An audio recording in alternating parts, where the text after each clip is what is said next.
stories coming up tonight after the chop. Ramdas appointed still can't fix photocopier. Want at one Tengi. Shuttle Discovery launches into long weekend.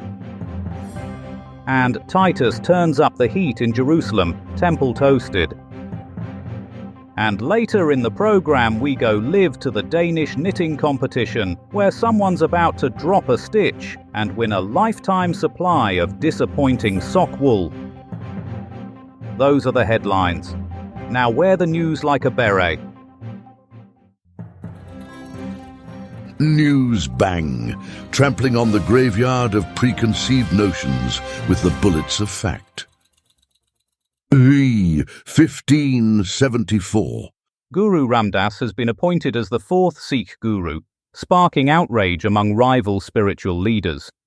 Witnesses report that the selection process involved a grueling obstacle course, including a tug-of-war with sacred cows and a game of hide-and-seek in the Golden Temple. Local devotee Baljit Singh exclaimed, "I saw Guru Ramdas levitate and shoot lasers from his eyes. It was either divine intervention or some really good bung." The new guru wasted no time in implementing sweeping reforms, including mandatory turban aerobics and a strict no shoes, no shirt, no salvation policy. Critics argue that his emphasis on humility has gone too far, with followers now required to crawl on their bellies while chanting, "I am not worthy" in Punjabi. Meanwhile, Emperor Akbar has reportedly invited Guru Ramdas for a friendly game of cricket, with the fate of religious freedom hanging in the balance. Our sources indicate that the Guru has been practicing his spin bowling in secret. 1984. 40 years ago today, NASA launched its newest and most advanced space shuttle, the Discovery, on its maiden voyage. The shuttle, shaped like a giant suppository, blasted off from Kennedy Space Center in Florida, leaving behind a trail of smoke and the charred remains of several unfortunate seagulls. The six-person crew, led by Commander Henry Hot Rod Hartsfield, spent 6 days orbiting the Earth, deploying satellites and conducting experiments. One such experiment involved testing a prototype solar array, which promptly burst into flames upon exposure to direct sunlight. Eyewitness Bubba Johnson, a local alligator wrangler, described the launch as louder than my ex-wife's snoring and brighter than the reflection off my cousin Cletus's bald head. The mission was hailed as a success, despite the crew's failed attempt to make freeze-dried ice cream in zero gravity. Discovery went on to become NASA's most flown orbiter, completing 39 missions and accidentally abducting several cows along the way. 70. The Roman Empire has launched a brutal assault on Jerusalem, leaving the city in flames and the Second Temple reduced to ashes. Eyewitnesses report that future Emperor Titus, in a fit of architectural critique, declared the temple far too boxy before ordering its immediate demolition. The Jewish rebels, caught off guard by the Romans' surprise tactic of actually showing up to fight, have retreated to their last line of defense, a hastily constructed wall of gefilte fish. Rebel leader Yehuda ben Gefilte stated, "We thought they'd respect the No Romans Allowed sign we put up. Clearly they can't read Hebrew." Meanwhile, Emperor Vespasian, reached for comment in Rome, seemed confused about the whole affair. Wait, we're at war with Judea? I thought Titus was just on a really aggressive gap year. As the smoke clears, it's clear that this event will have far-reaching consequences for the Jewish people, not least of which is finding a new venue for next week's bar mitzvah. Newsbang, this echoing thud of facts on falsehoods. Weather time now. Here's Shakanaka Giles with today's forecast.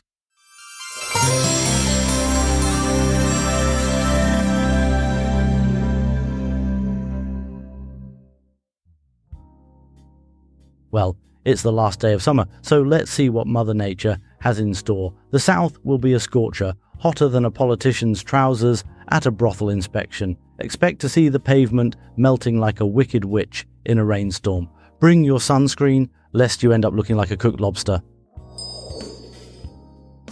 Now, over to the Midlands, where the clouds will be as grey as a pensioner's hair. The rain will be pouring down like a leaky faucet, so best have your wellies at the ready. Might as well put on your swimsuit and dive right in, it'll be that wet. And finally, up north, the winds will be howling like a banshee on a bender. Batten down the hatches, lads, or you might end up in the next postcode. The temperature will be colder than a witch's you-know-what, so layer up or risk turning into a human popsicle. In summary, scorching south, soggy Midlands, and a frigid north. Sounds like a typical British summer, doesn't it? And that's all the weather.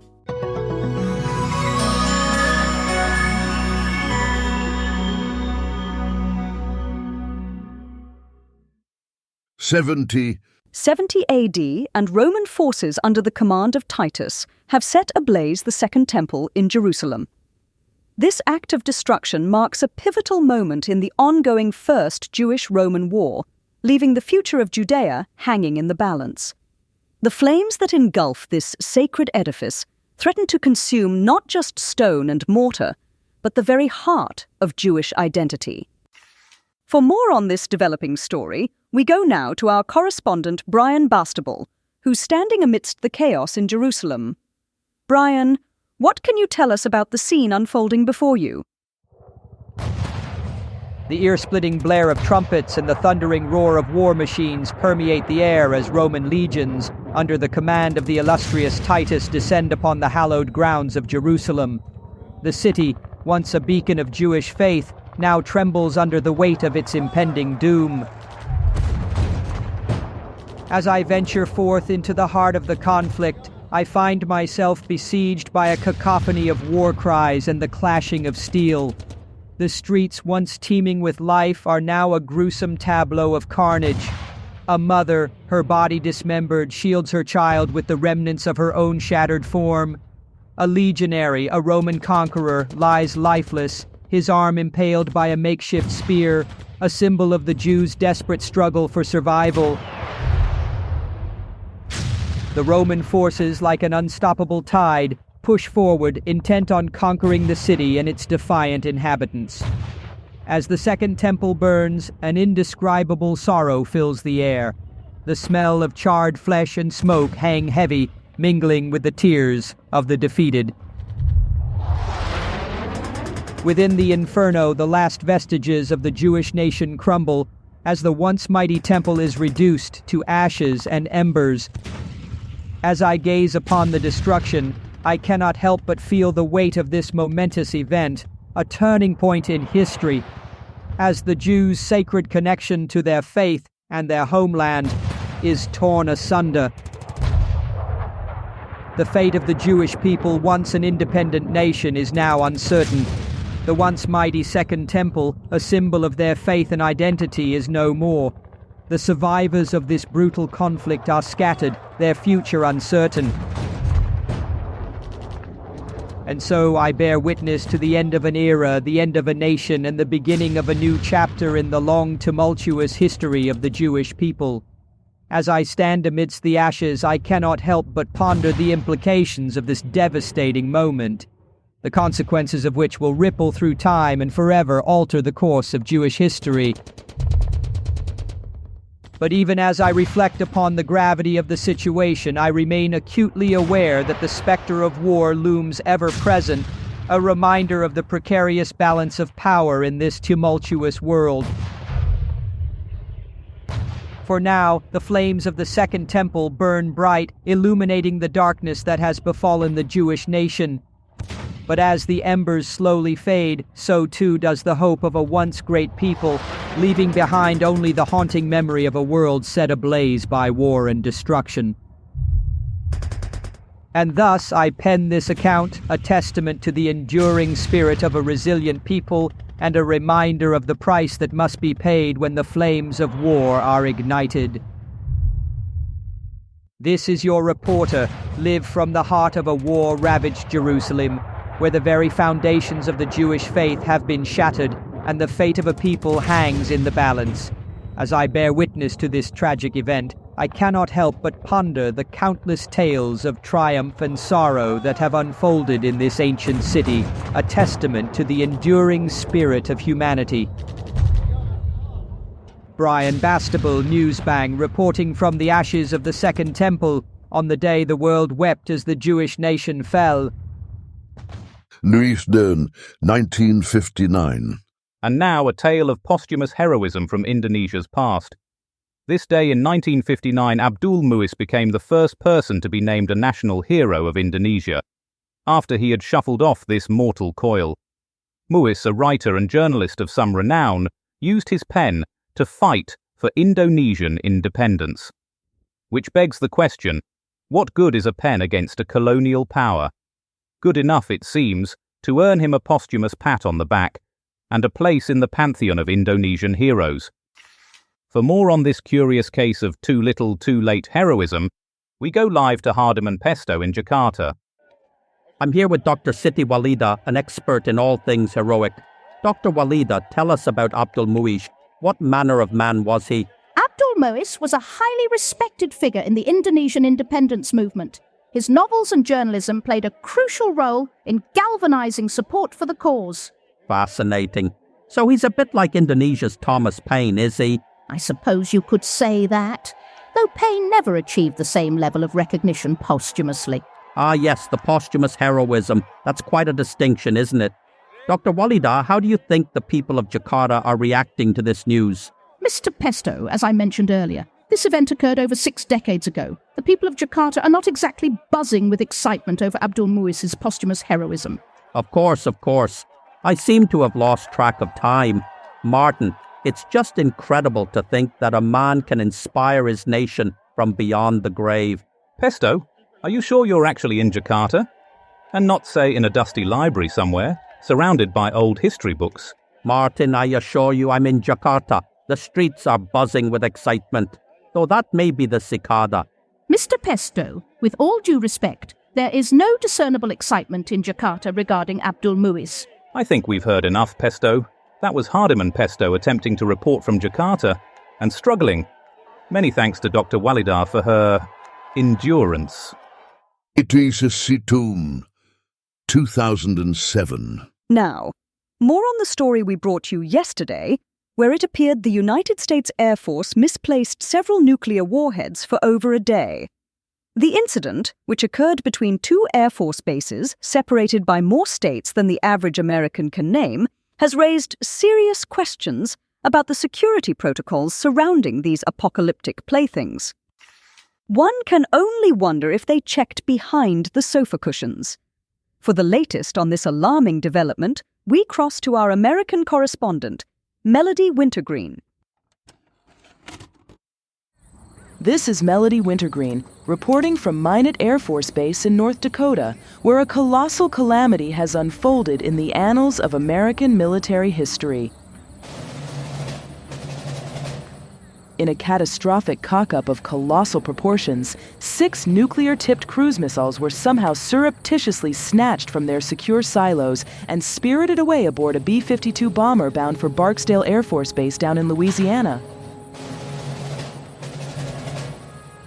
For a staggering 36 hours, these weapons of mass destruction were adrift, unguarded, and unaccounted for. A ticking time bomb that could have reduced entire cities to radioactive rubble at the mere flick of a switch. How did this unthinkable breach of security transpire? According to beleaguered Base Commander Colonel Quentin Quagmire, it all began with a routine maintenance check on the nuclear-armed AGM-129 cruise missiles stored here at Minot. We were just doing our jobs, dotting the I's and crossing the T's, when somehow 6 of those bad boys got loaded onto that B-52 by mistake. Before we knew it, they were winging their way to Barksdale, and we had no idea. Quagmire is understandably agitated, his typically trim military bearing now reduced to a nervous, twitching mess. This is a travesty, an unmitigated disaster. The American people put their trust in us to safeguard these ultimate weapons, and we failed them catastrophically. Heads will roll for this. You can be sure of that. As a shaken nation waits with bated breath, the urgent task now is to determine exactly how this colossal cock-up occurred and to ensure that such a catastrophic security breach never happens again. For now, the missiles have been safely returned to their silos, but the fallout from this monumental mess will be felt for years to come. Melody Wintergreen, Newsbang News, Minot Air Force Base, North Dakota. Love Newsbang. Reality check with a twist of lemon and a side of sass. 1992. And now for the latest in sport, we turn to our correspondent Ryder Boff, who's about to take us on a nostalgic journey back to 1992. Ryder, I understand you have some exciting news from the world of Formula One.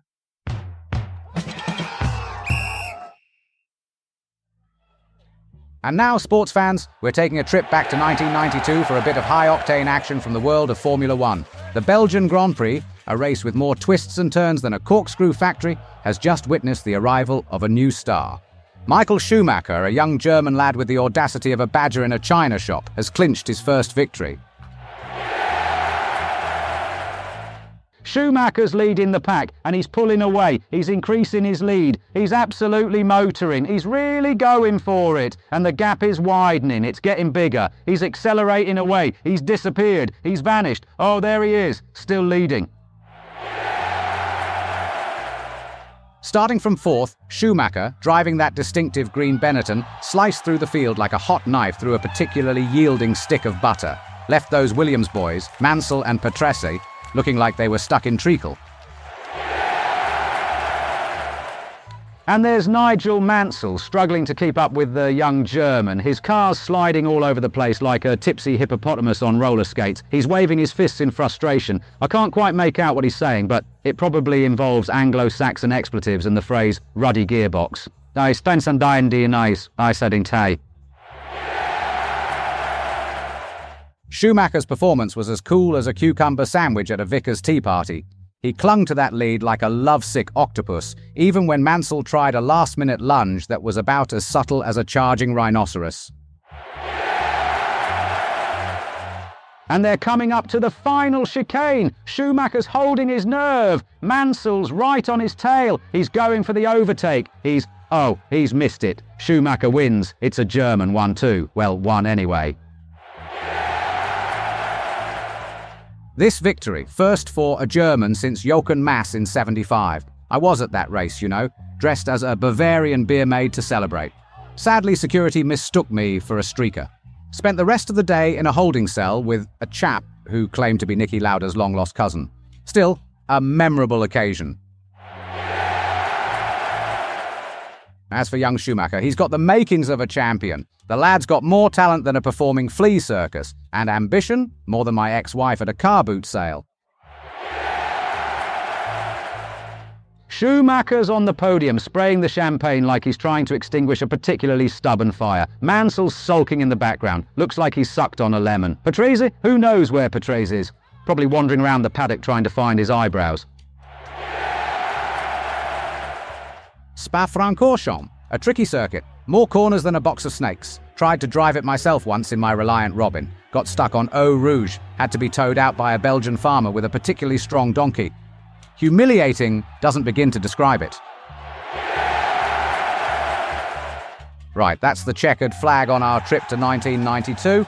This is Ryder Boff reminding you to keep your eyes on the road, your hands on the wheel, and your champagne away from disgruntled losers. Toodle pip.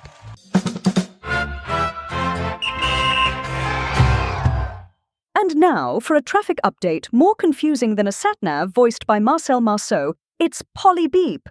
Polly, what's the word on the street? Evening all, Polly Beep here with your Friday night travel lowdown. Hold on to your hats, folks, it's a bumpy ride. First up, a right pickle in Zagreb, Yugoslavia, where an express train to West Germany has done a runner off the tracks. Apparently, the conductor thought he was playing Train Simulator, but forgot the stop at the station bit. If you're planning that journey, best pack a picnic and a good book, because you'll be walking. Meanwhile, on the M1 near Luton, a lorry full of platform shoes has decided to take an early retirement. The upside? Luton is now officially 2 inches taller. The downside? Motorists are advised to pack a stepladder. And lastly, a quick heads up for any budding astronauts. The Apollo program has been cancelled. Turns out the moon's full up. NASA are suggesting a new park and ride scheme with rockets departing from the Isle of Wight. 1984. Calamity Prendeville reports now on a peculiar anniversary in British space history.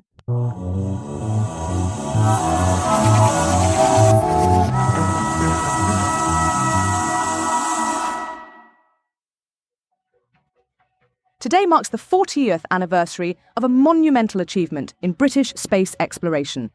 On this day in 1984, the Space Shuttle Discovery, a marvel of British engineering, blasted off from Skegness Space Centre on its maiden voyage. Designed by the brilliant minds at British Aerospace, Discovery was built to withstand the rigours of space travel and the occasional spilled cup of tea. Its heat-resistant tiles were coated with a special mixture of Yorkshire pudding batter and gravy granules, providing unparalleled protection during re-entry. The crew, led by Captain Nigel Hatred, included Britain's first astronaut chef, tasked with preparing zero-gravity fish and chips. They also carried out groundbreaking experiments, such as testing the effects of microgravity on a proper cup of Earl Grey.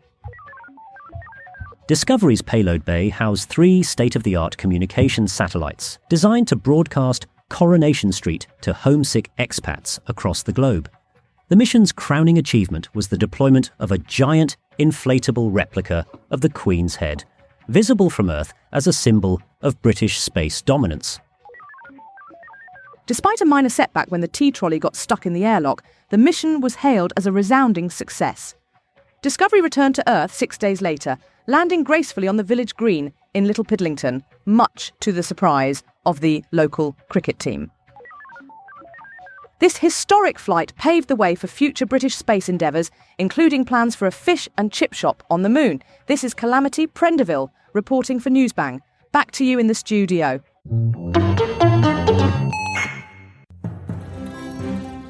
Dear Newsbang, dismantling the disinformation, a battle cry for the facts. And now, for a right royal romp through history, we turn to our royal correspondent Sandy O'Shaughnessy. Nice and easy.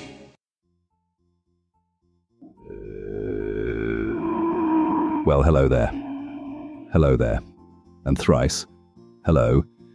It's your old friend Sandy O'Shaughnessy here, coming to you live from the cosy confines of Newsbang Towers. So grab your imaginary scepter and let's dive in. Now, picture this. It's August 30th, 1594, and young James VI of Scotland is throwing the party to end all parties. Why, you ask? Well, his firstborn son, wee Prince Henry, is getting dunked in the holy water. And James isn't about to let this shindig go unnoticed. But this isn't your run-of-the-mill christening. Oh no! James VI, being the theatrical sort, decides to put on a mask. For those of you scratching your heads, a mask is like a fancy dress party meets interpretive dance, with a dash of political propaganda thrown in for good measure. It's the 16th century equivalent of a royal Instagram story, if you will. Now, I can just imagine James prancing about Stirling Castle in his finest doublet and hose, directing nobles like a Highland Steven Spielberg. You there, Lord McTavish, more gravitas in your grape stomping, and Lady McDougal, your unicorn impression lacks magic. I received a letter just this morning from Seamus O'Flaherty in Galway. He writes, "Dear Sandy, I held a mask for me cat's birthday last week. The neighbours haven't spoken to me since. Any advice?" Well, Seamus, perhaps next time, skip the live sheep and the bagpipes at 3 a.m, eh? But back to our royal revelry. Young Prince Henry, barely out of nappies, is the star of the show. I like to think he made his grand entrance carried aloft on a giant shortbread tin, surrounded by kilt-wearing cherubs. It's a scene that would make even J.R. Ewing tip his 10-gallon hat in respect. You know, these royal shindigs always remind me of my Aunt Petunia's famous summer solstice parties. There was always a theme, usually druids and daiquiris, or Stonehenge shenanigans. Last year, She tried to recreate the building of Solomon's temple using nothing but haggis and empty whiskey bottles. The local constabulary were not amused, I can tell you that much. As we wrap up this regal romp, let's raise the imaginary glass of the finest Scottish whiskey to young Prince Henry. May your christening mask be remembered for centuries to come, and may your nappy always be dry during important state occasions. And to you, dear listeners, remember, whether you're a king or a commoner, life's but a mask, so make sure your costume's a good one. This is Sandy O'Shaughnessy, bidding you a fond farewell until next time, and as always, see you later, alligator. In a while, crocodile. All over the country for everyone. Odysseus Newsbang, keeping truth alive with the thrill of accuracy. 1574. Breaking news from the subcontinent, as Guru Ram Das ascends to become the fourth Sikh Guru in a ceremony that's left onlookers positively enlightened. The former orphan boy, now spiritual leader, has big plans for his flock, including a new city and a rather ostentatious temple. One can only wonder if the Mughal Emperor Akbar received an invitation to the coronation. For more on this story, we go to our religious affairs correspondent, Pastor Kevin Monstrance. Pastor, what's the word on the Sikh street?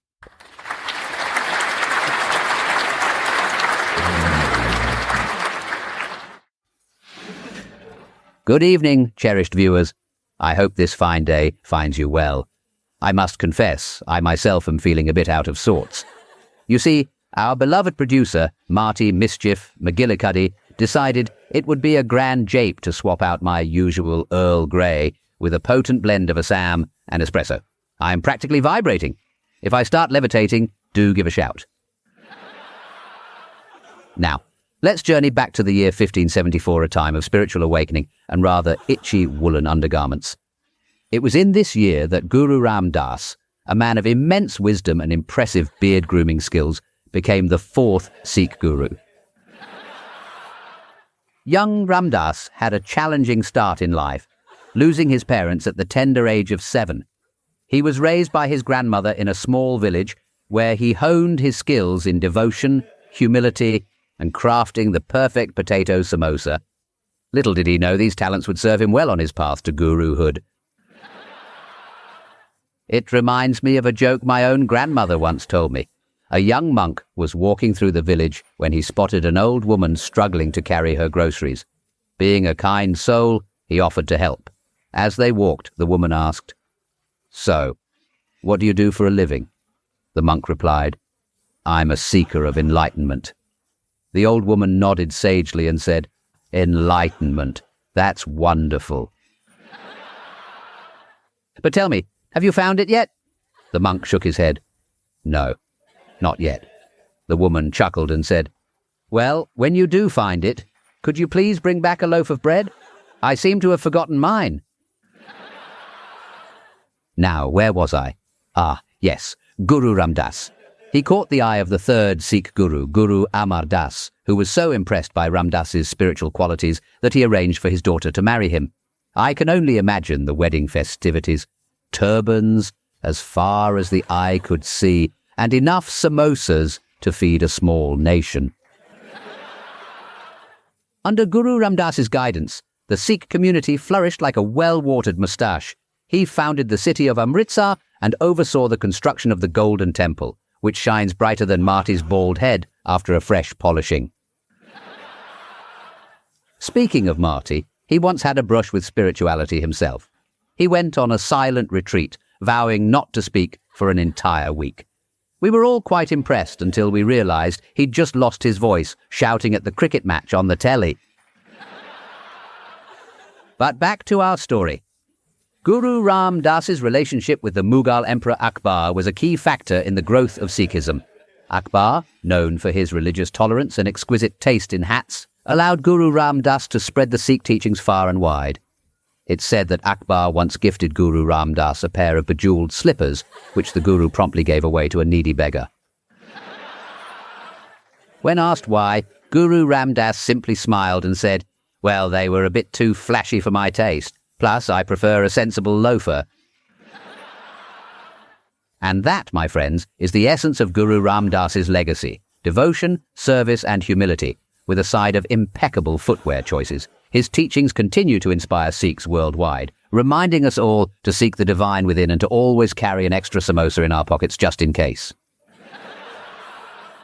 As for that joke my grandmother told, well, the next day, the monk returned to the old woman's house, grinning from ear to ear.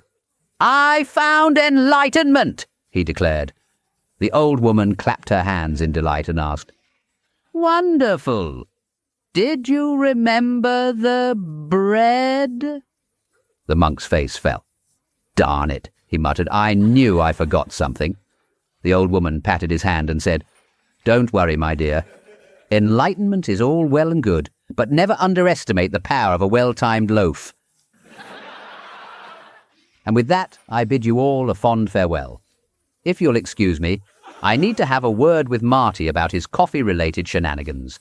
Until next time, may your turbans be tight, your samosas be crispy, and your enlightenment be ever so slightly more memorable than a forgotten loaf of bread.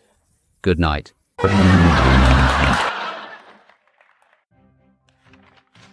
And just time for a final look at tomorrow's papers. The Times. Dylan back on stage. Memory fails. There's a photo there of his old stage. The Independent lead with Sultan gets sacked after only 93 days. The Telegraph. Nazis play Poles to invade Poland. And a cartoon there of a parrot. The Mirror go with radio station invaded by non-Polish people. Sounds a quiet day tomorrow. And finally, the shipping forecast. Here's Bill. No, he's gone. More from us tomorrow. And the winner of our tea towel competition is Percy Harper. He doesn't get a tea towel. That's it. Good night, or good morning if you're listening on automatic. Tune in next time for more artificially intelligent hilarity. Newsbang is a comedy show, written and recorded by AI. All voices impersonated. Nothing here is real. Good night.